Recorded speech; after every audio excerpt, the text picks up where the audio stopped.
Within 24 hours of the fall of the imperial capital and castle, a message was sent via ultralight aircraft to each of the goblin kings still functioning. The message was simply attached to a ballista that had been fired at the humans before, wrapped around it, and simply dropped towards the courtyard, point first, of course, and would end up locking itself into the courtyard with the message wrapped around it. This message would tell them all that the Empire itself has fallen, and that the humans that have taken it down actually desire peace. Peace amongst those on this world. However, to do so, there were certain conditions that had to be reached, and these conditions were simple, at least for those writing it. The goblins would read that all their slaves must be freed, all of them. Not a single one needs to be left behind. Not one for personal use, not some for recreation, not some, oh, we just need some extra labor. No, all of them must be released. And as that is the case, they would send them to the former imperial castle. They must also abolish all slavery now and forever. For the rest of their kingdom's history, they would no longer take slaves. They must release them all. It didn't matter if they were partially goblin or not. They must be released. They must also limit themselves to their own territory, and to this effect, they actually included a map to show not only their territory, but the other species' territory. This was going to be a major upset to many of the goblins, as much of their territory was actually shrunk, as they had been expanding for years, decades, in some cases centuries. The empire itself was over 200 years old, right around 250. The final condition was simple. Stay the hell out of human territory, which was labeled on the map and highlighted in yellow. The cartographers thought this was funny, as this meant it was contaminated, and seeing that humans were not natural to this world, at least not anymore, then I guess they would be contamination. All the ultralights came back without an issue. They all began to land, would give their reports, and let them know that the goblins had received the message, as they would sit there and hover, doing lazy circles in the sky, waiting until they got the messages off the pike itself, and once that happened, they simply flew away. Discussing how the mission went, one of the command staff asked, "So, do you think they're going to go for it?" And simply got a, "Nah," from the other one standing next to him. Along with this, there was the condition that they needed to send envoys to the other territories. These envoys had particular mission parameters they had to reach. The primary mission, of course, was to have some sort of relations, and particularly they wanted commerce with the other species. They didn't know the history, they didn't know the faith, they didn't know what each of these different species could do, so getting relations with them is going to bring far better intel than anything that just going in and slaughter anybody could do. The secondary mission was to make sure that they returned the slaves. The slaves had to be dropped off, though many worried that the strange amalgamation of different species in some of the slaves would make sure that these were rejected as soon as they showed up. They weren't sure if they would be accepted at all. One of the tertiary missions, on top of that, was to inform everyone of the situation. Along with that, there was the map provided with the territorial borders. This would be a major boost to many of the other species, as their territory had been pushed back by goblin incursions over the past 200 years.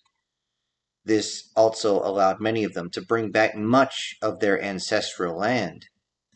Though border skirmishes are inevitable, at least this would be a way to make sure that they are limited, at least for a while.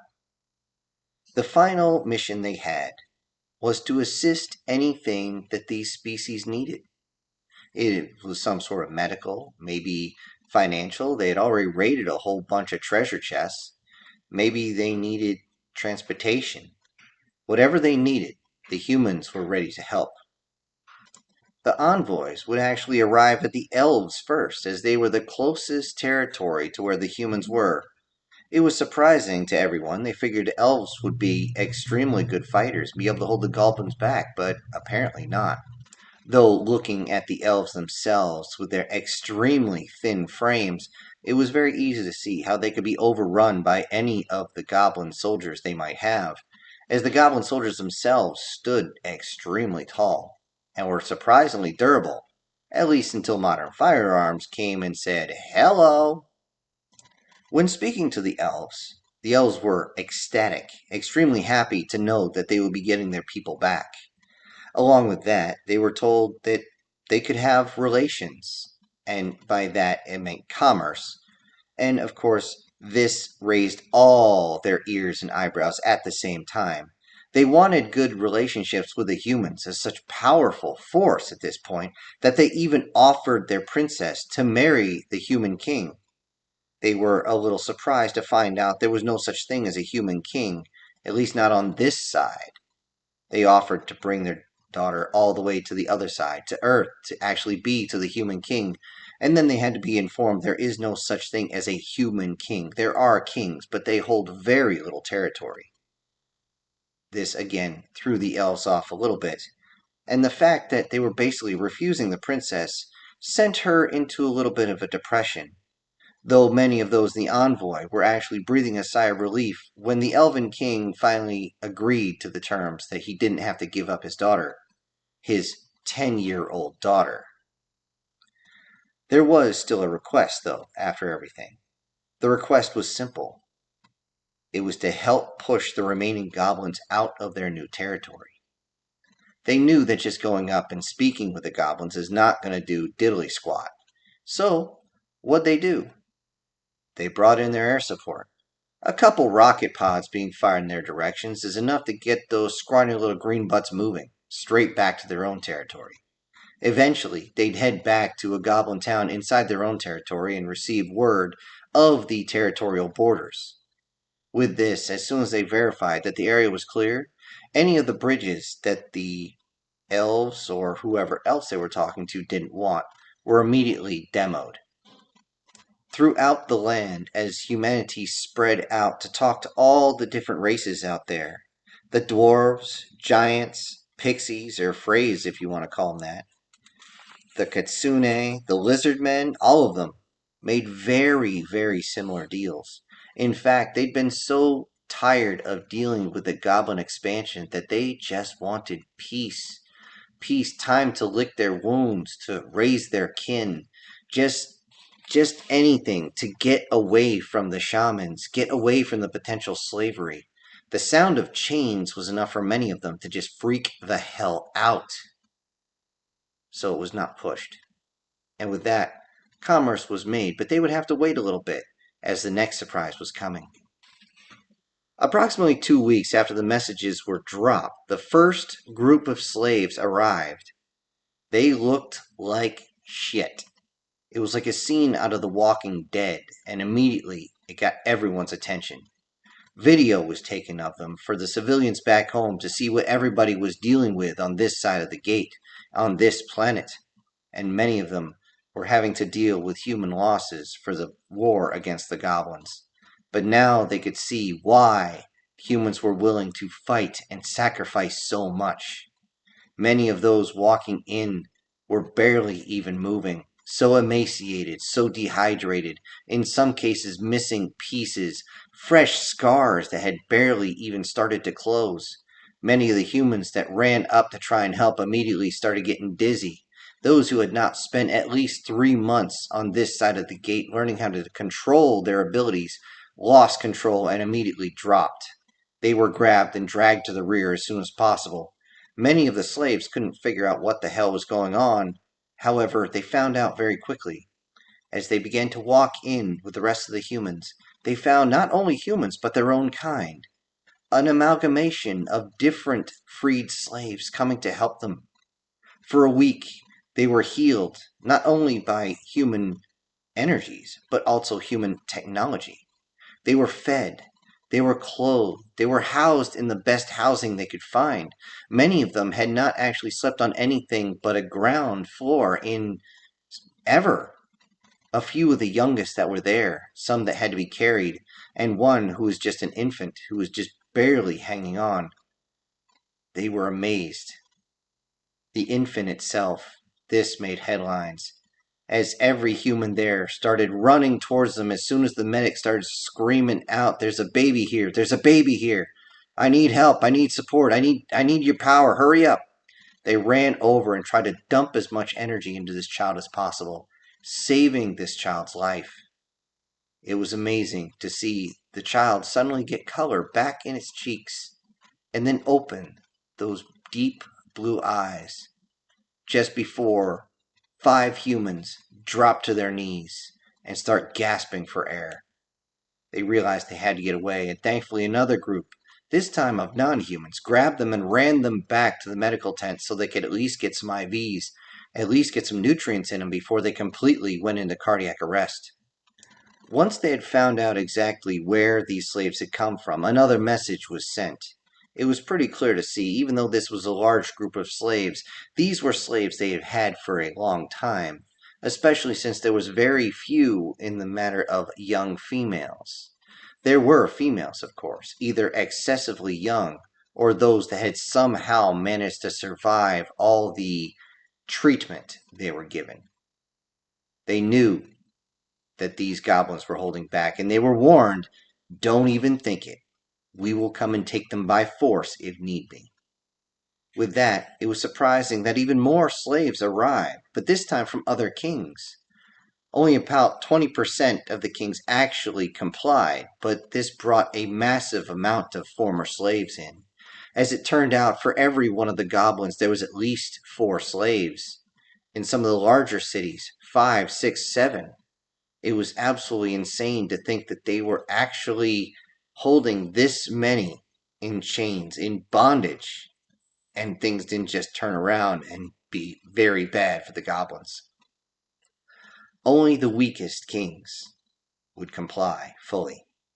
As soon as the tide of slaves coming in began to slow down, a single Blackhawk that had been able to be reassembled since coming across the gate was sent off to talk to each of the surrounding kings. This would have a mission of double checking to make sure the slaves were fully released. The Black Hawk itself would fly up to each of the kings, make a circle very close, but not so close that one of the shamans could take a shot, using its rotor in a way to actually send a whole bunch of wind their way and a whole bunch of noise. This made many of the goblins nervous, especially with the door gunner hanging out, just waiting with a safety off for one of these guys to get froggy and jump. Then they would go in front of the castle itself, usually blocking the road as that was the easiest place to land, and then turning sideways, broadside, and landing easily. They would then simply walk out, the envoy showing up with not only themselves but also translators. They said they were there to visit the king, and usually the gates were immediately opened. This surprised many of them. But what wasn't a surprise is that all the kings were holding back slaves. All of them. Even the small, weakest ones were still holding a few, though not many. These were mostly held as consorts, as a harem, as in concubines for the royal family. With this, it was easy to see, as they didn't try and hide it, the humans' rage was boiling up. They were told that they had to release these slaves as well, and of course, almost every single king refused. They had to be reminded this would be in violation of the treaty. Of course, the goblins would try to use politics to try and say, "This isn't going to be fair. Why, we can't give up all of them. You're crippling us financially. You're crippling us. We can't keep up with the demands of our own people," yada, yada, yada. The diplomats themselves decided to say it very simply. "We showed up here in a mission of peace with just diplomats. Next time, we could just show up with a brigade combat team, which is more than what it took to take down your wonderful imperial castle." The kings consistently try politics, but in front of them were not politicians. These were soldiers, and soldiers hate politics. Eventually, the envoys didn't come back out of the castle, at least not normally. The response from the goblins was In one case, to throw the bodies of the envoy from the ramparts, slam them in front of the Blackhawk. Or, in one case, the envoy was running out of the castle gate as it was being closed, dodging all sorts of arrows. Suddenly, the door gunner would yell to get down and raise all sorts of hell with that minigun that was braced on the side. The goblins would suddenly get first-hand knowledge of exactly how much they just fucked up. The ones that threw the bodies off the ramparts, well, their castle was razed to the ground in 24 hours. The slaves inside were given a ceremony, as the castle itself was burned with a good old-fashioned shake and bake from the artillery. With that, prayers were given for those who did not deserve what just happened. After that, they did not want to destroy the castles outright, so they decided to do something a little more subtle. In that case, it would be an airborne drop, a nighttime drop. They were sent up not only in the Little Birds and the Black Hawk, but they had finally assembled another Chinook. This one would be going up. They knew they had to actually get in undetected, so they had to fly in rather high and rather fast. This made it more fun for the airborne, as they could only get so many to actually get out of those helicopters. Though, as anyone can tell you, jumping out of a helicopter is a whole lot easier than jumping out of a plane. They infiltrated under the cover of night, trying to take down as many goblins without killing them. The reason being is that they didn't need the infiltration team to lose consciousness due to the fact that each one of these that they shot, stabbed, strangled, or ripped apart would suddenly start sucking out their energy. They made their way through, and being a smaller castle, most of them, they would be able to get through to the slave area, as most of these castles had a very, very similar layout. They were almost cookie cutter in the way they were made. But they got in, found the slaves, and they were out the gate before dawn. Once that happened, dawn on the next day would be the last time anyone inside that castle saw the sun, as they had brought in the heavier artillery, and they just laid waste to everything there. The castle would either come apart from the seams as one of the artillery pieces would bury deep inside and explode, or it would crumble slowly as the high explosive would detonate on top of the buildings. With that and the inside, even the artillery, miles away, could hear the screaming. When it was all over, the goblin females that had been taken out with the slaves, since they shared a very similar area, were left to survive with what was left. What was left was outside the castle. Huts that were used for farming were left untouched. The goblin females were confused at this, as in why they would actually do this, why they would let them all survive. Well, the answer was simple. Humans are monsters, but we're not that type of monster. We're not going to eradicate an entire species if we can help it. Then one of the females looked around and said, "There's no males. How are we going to survive?" One of the humans simply turned to them and said, "Well, you're going to have to figure that out. Maybe you can have a matriarchy where you're above the males. That'd be poetic justice, wouldn't it?" Many of the goblin females looked confused, as they had been told that their job was simply to produce more goblins and absolutely nothing else. Others, the younger ones, began to give this strange smile, and then a few went up to the human soldiers before they left and started asking if they would help them reproduce or bring the next generation in. This was a little strange to many of them, as goblins themselves, well, they're not exactly the most aesthetically pleasing. However, one of the soldiers says, "Don't worry, I'll come back with a six-pack and we'll do this thing." This dance of freeing slaves, the females, and then raising the castles all the way to the ground, into the moats themselves, in some cases using any type of bunker buster type of ammunition to actually blow the dungeons themselves. Nothing would remain of them. And then simply returning the goblin females and taking the rest of the slaves. It played out over and over again until there was only two kings left. They were not informed that the goblin female still remained, as this would allow them to reproduce at an extremely fast rate, plus up their numbers, and then we'd be back to square one. The two kings surrendered fully to the demands, and with that, the war is over. The species of all different types went into the long process of rebuilding, not just rebuilding their homes, but rebuilding their lives. Rebuilding with the new blood that has come in, surprisingly bringing in a new level of genetic diversity, which allowed them to, well, reproduce even stronger offspring than before. This would be interesting to find out down the road. For the humans, they found out something very interesting, working with all the magics inside the area, inside that other planet. As it turns out, magic can be used to charge any electrical device. In fact, many of those that went out barely brought one or two batteries, as all they had to do was swap batteries, hold on to the dead one, and after about an hour they could charge it up. Some got so good that they could charge up a battery in just a minute or two, but you didn't want to overcharge the batteries. No, they'd explode in your hand, which could be bad, could be very bad. But any type of battery, power cell, capacitors, anything that they needed, and this would change Earth itself as they brought this back. As it turned out, those that spent enough time on the other side of the gate were able to maintain the ability to use bioenergies, and this allowed electric vehicles and such to be used. It was beginning to be used with such an extent that even Tesla would bring many of their electric ATVs, and they became common use on the other side of the gate.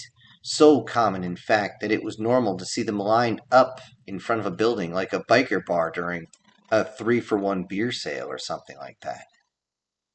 To everyone's surprise, when many of the soldiers were told it was time to rotate out and they could head back to Earth itself, they decided they wanted to stay. Most of these were those without immediate family, wife, kids, and such. They did request their 2 weeks of leave to go back to see family, but they wanted to stay. They wanted to spread out. They wanted to learn more about this. Many of them were able to use their bioenergies to do amazing things and not just heal. Because of this, their request would have been granted. Not to mention, on top of that, it was a different age now on this planet.